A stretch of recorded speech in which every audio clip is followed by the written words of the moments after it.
You're watching Skylands, the local bird's eye view. My name is Bart, and I'll be your host and pilot in command for this mission. Today, I have a brand new contest for you, and we are going to visit the township of Bloomingdale. So for today's contest, the first person to guess accurately where this is wins.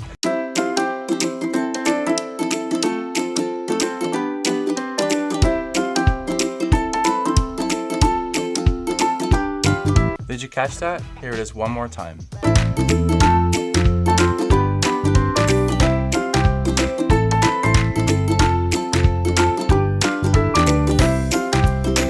Okay, so the first person to guess correctly wins a free Skylines t-shirt. So without further ado, sit back, relax, put your headphones on, and enjoy the show.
Main Street in Bloomingdale rests along the river path of a long-traveled Indian road called the Minisink Trail.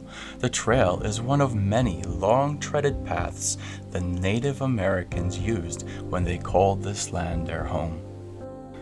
But the story of Bloomingdale really starts with a man named Martin J Ryerson, a respected, wealthy man who lived in Ringwood Manor in his youth.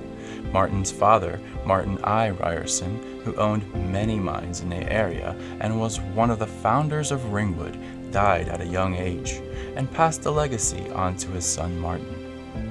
Then, after inheriting a fortune of properties from his grandfather, Mr. Ryerson moved to Bloomingdale and established a Bloomingdale furnace, forge, and mill, which was used to process iron found in the nearby mines.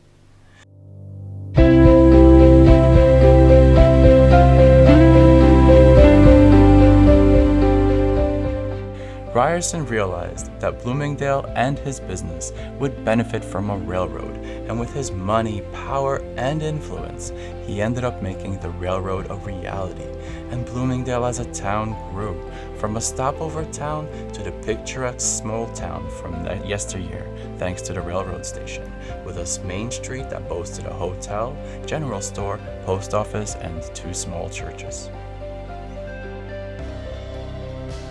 Bloomingdale's Union Square was located where Ward's Plaza now stands, their intersection of Main Street and Hamburg Turnpike.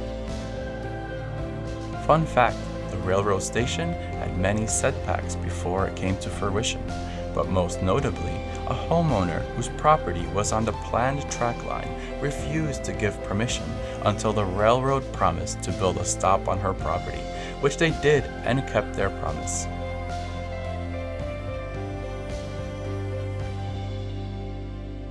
In 1905, a fire department was not yet established, and a large portion of Main Street burned down.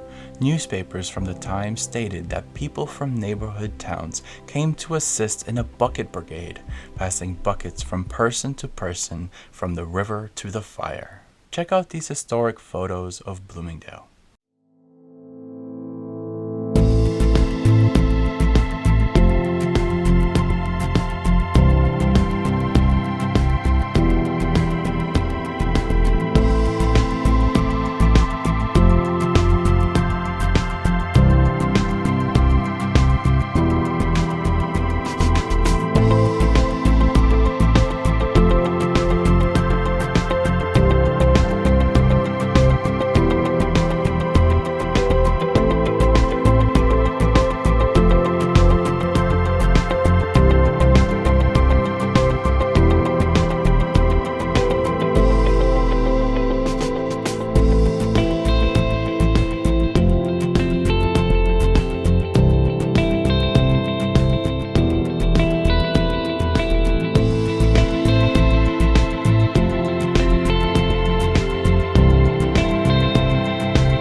Another fun fact, did you know that Bloomingdale at one time had a world-famous toilet paper that was so expensive that its primary customer was royalty in England?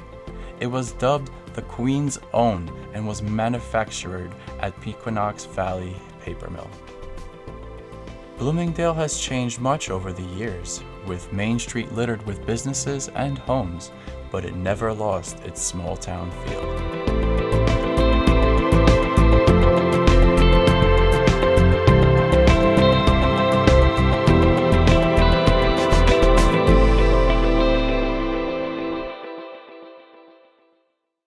I hope you enjoyed this week's episode. If you did, hit the like button. Support us by hitting the subscribe button, and you'll see us here next week on the next episode of Skylands. Pilot in Command, signing off.